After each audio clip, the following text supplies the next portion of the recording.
In this episode of gamma function, as per as my promise, I am going to solve these 4 questions. These 4 questions are show that means in LHS in the left hand side some integration is given. We have to prove RHS, and all these 4 problems we are going to solve. We are going to prove RHS by using gamma functions, by using the formulae from gamma functions. So let's start today's episode and let's solve these questions. So first question, show that integration 0 to infinity e raised to minus 2x square x raised to 7 with respect to x equals to 3 upon 16. And as far as the definition of gamma function, e raised to minus x, here is a single variable is there, but here in given question single variable is not there. So this is a problem in this question. So first of all, we will convert this given question in standard form of gamma function. This is the standard form of the gamma function. So we will convert the given question in standard form of gamma function, then we will find out the value. So LHS equals to integration 0 to infinity e raised to minus 2x square, and x raised to 7 is that can be written as x raised to 6 multiplied by x with respect to x, that is dx. So it can be further written as 0 to infinity e raised to minus 2x square, x raised to 6 can be written as x square whole cube and x dx, call it 1. Now to convert into standard form of gamma function, let 2x square equals to t. As soon as you put here 2x square equals to t, it is called as a substitution method of integration. And after substituting t, we have to do derivative. So differentiation of 2x square with respect to x equals to dt by dx. This gives 4x dx equals to dt. It gives dx equals to dt divided by 4, call it 2. In next step, we have to change the limits because we are converting the given question from x variable to t variable. So new limits will be coming out. So we have the limit for x are 0 and infinity. Now we have to find out limits for t. So in place of x, put 0. So when x equals to 0, then t equals to 2 into 0 square equals to 0, and x equals to infinity and t equals to 2 into infinity square, that is again infinity. So the limits for t are 0 to infinity. Whenever such questions are given, the very first step must be let I equals to, we had not written. Now, so the I equals to, the question was given in terms of x, now we have converted into in terms of t. Limits are same, 0 to infinity, and 2x square equals to t, therefore it becomes minus t. And here x square, in place of x square we can write 2x square equals to t, therefore x square equals to t divided by 2. So here t divided by 2 whole cube, and this x dx is equivalent to dt by 4. So this is equals to 1 upon 4 integration 0 to infinity e raised to minus t multiplied by t cube divided by 8. So this is equals to 1 upon 32 integration 0 to infinity e raised to minus t multiplied by t cube. As per as definition of gamma function, here is e raised to minus t, here is a minus x, comparing both of them, and here is n minus 1 in standard function, whereas here is a 3 is there. To create the n minus 1 form, 3 can be written as 4 minus 1. Therefore I equals to 1 upon 32 as it is, 0 to infinity as it is, e raised to minus t as it is, and here is a t raised to 3 that can be written as a t raised to 4 minus 1. And in gamma function, n is a parameter. So here is a parameter n equals to 4.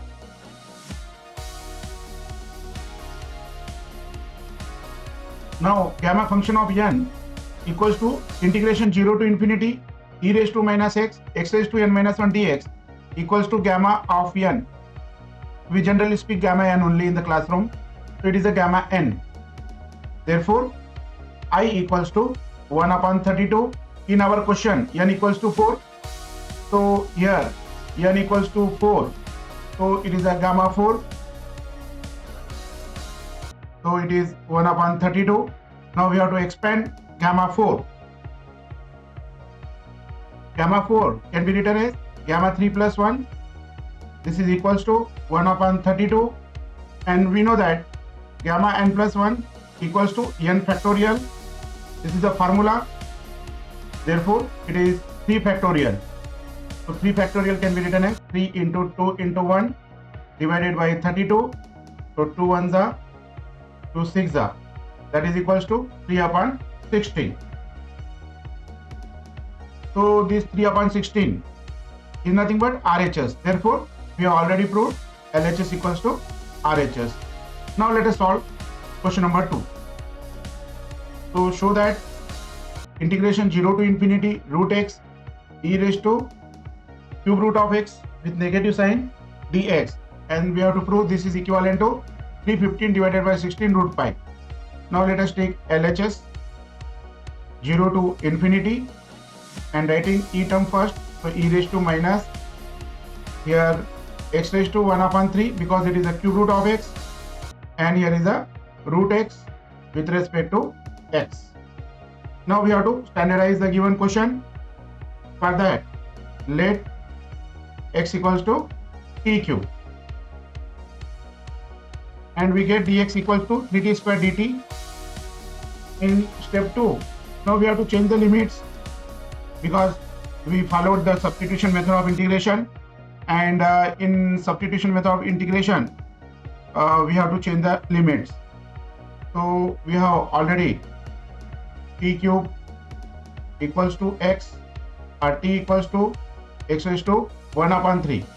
Now for x equals to 0, t equals to 0 raised to 1 upon 3 equals to 0, and for x equals to infinity, t equals to infinity raised to 1 upon 3, that is again infinity.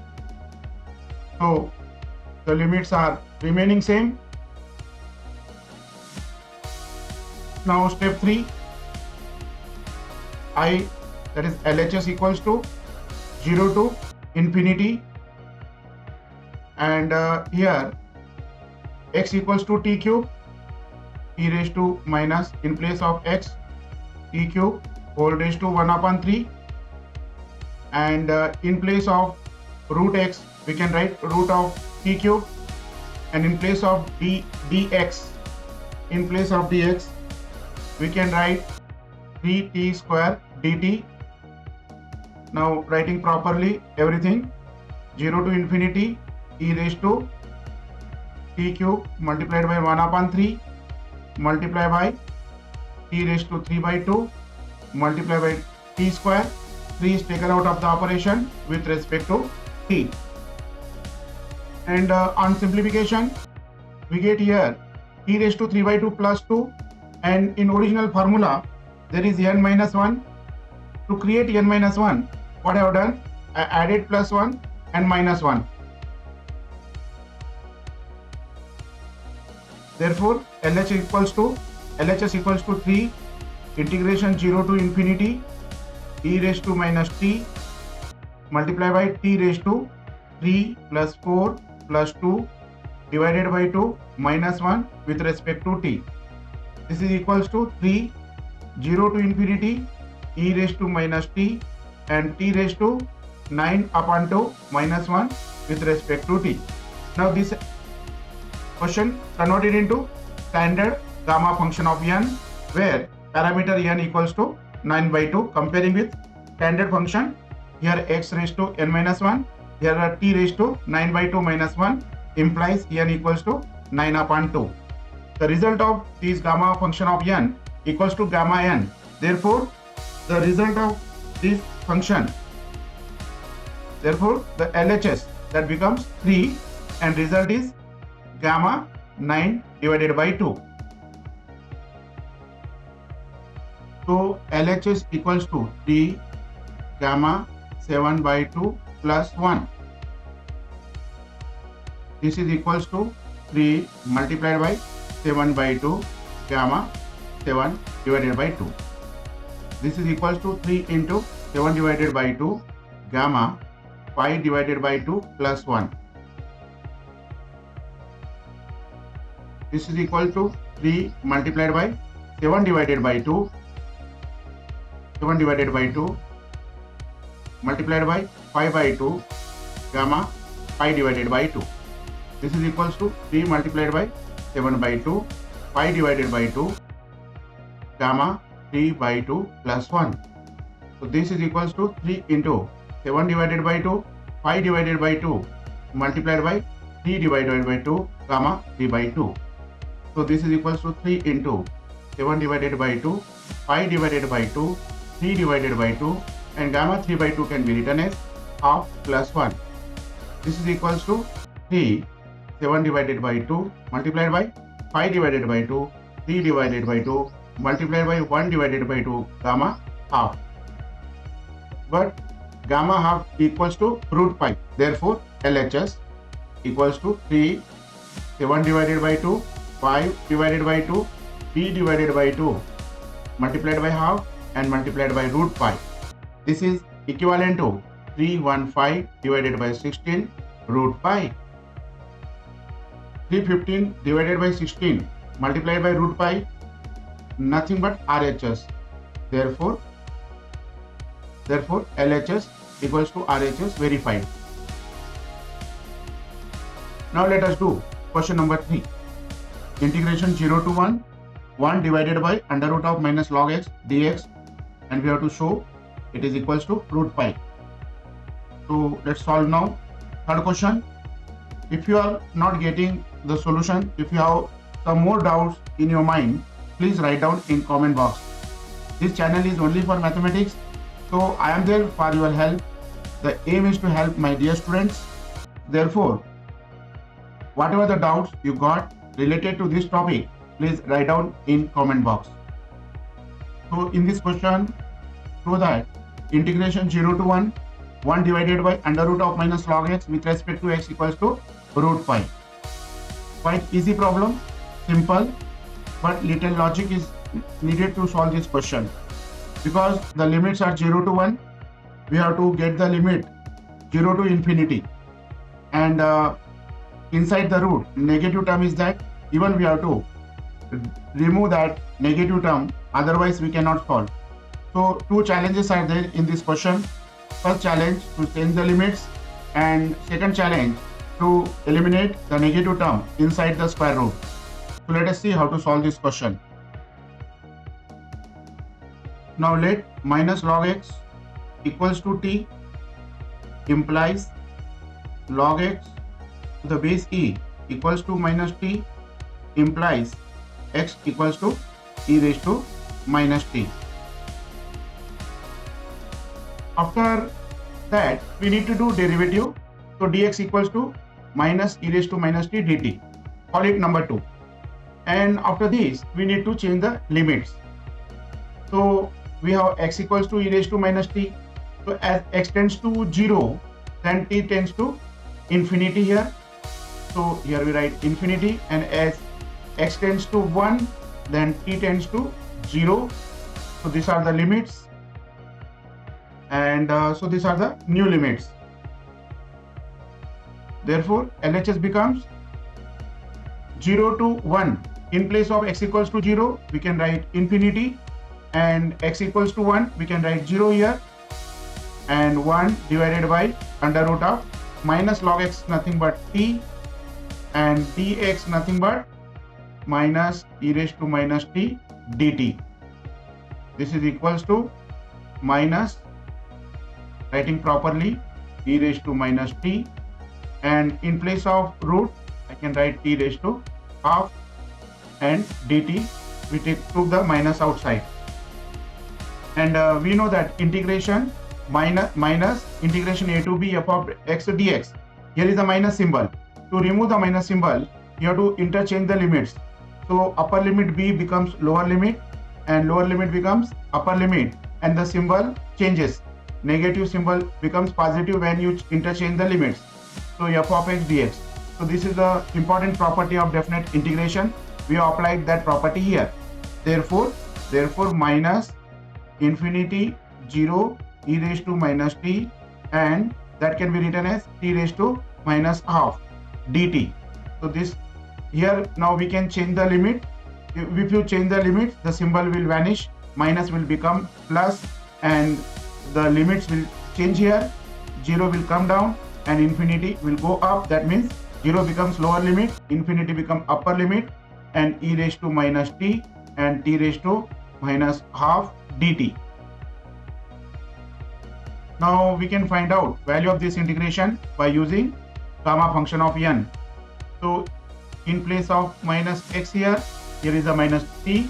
So and there should be n minus 1, but here is no n minus 1. So minus half can be written as half minus 1. Therefore the given integration problem can be written as 0 to infinity e raised to minus t and t raised to half minus 1 with respect to dt. So this is equivalent to gamma n, that is the gamma of half. This is nothing but root pi. The value of gamma half is nothing but root pi. So this root pi nothing but RHS. Therefore we have proved LHS equals to RHS here. This is RHS. So LHS is equal to RHS proved. Now let us move to the last question number 4.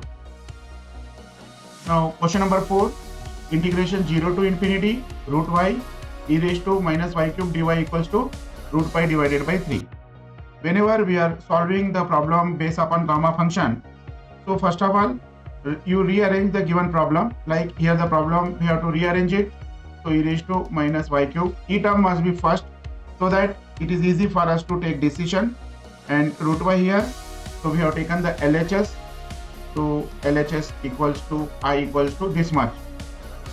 Now let, this is not in the standard form, to convert into the standard form, let y cube equals to t, and doing the derivative 3y square dy by dt equals to 1 implies 3y square dy equals to dt.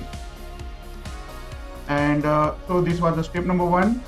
And now step number 2, changing the limits y to t. Y limits are 0 and infinity, and we have t equals to y cube.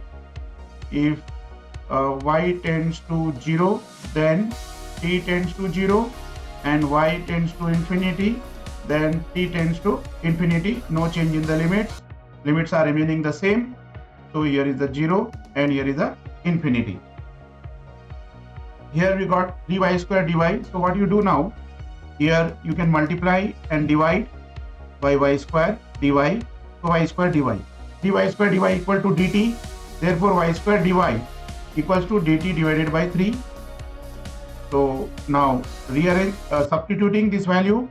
So limits are remaining same, and in place of y cube t will come, and it is a root y divided by y square, and y square dy nothing but dt divided by 3. Now this part we have to convert. So that is I equals to 0 to infinity e raised to minus t as it is, and this becomes half minus 2 and dt divided by 3. I equals to 0 to infinity e raised to minus t and y raised to minus 3 divided by 2, and 1 by 3 will come outside, and dt.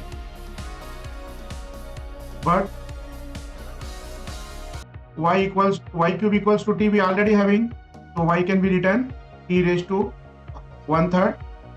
Therefore I becomes 1 divided by 3. Limits are 0 to infinity and e raised to minus t as it is, and in place of y you can write t raised to 1/3 whole raised to minus 3 by 2 and dt. So I equals to 1 divided by 3, 0 to infinity, e raised to minus t raised to 1/3 multiplied by minus 3 by 2 dt, and this 3 and 3 get cancelled. 1/3, 0 to infinity, e raised to minus t and t raised to minus half dt. This is equals to 1/3, 0 to infinity, e raised to minus t, and minus half can be written as half minus 1 dt. Therefore I equals to 1 divided by 3, and comparing with gamma function, so here is a minus t, here is a minus x, so n is half and minus 1. So this given question we already converted into standard gamma function, and now the result is gamma n equals to half here, so it becomes gamma n, that is a gamma half, and we know that gamma half equals to root pi, so this becomes root pi divided by 3, and root pi divided by 3 nothing but RHS. Therefore we have proved LHS equals to RHS. That's all in this video. I hope you like the solutions, you understood the solution. If so, please share with your friends and like the video and write down your comments. In next video, I am going to prove that integration 0 to infinity x raised to 5 divided by 5 raised to x with respect to x equals to 120 divided by log 5 to the base e raised to 6. So this question I am going to solve in my next video. So keep on watching. Meet you again with next topic. Till then, wish you good luck. All the best.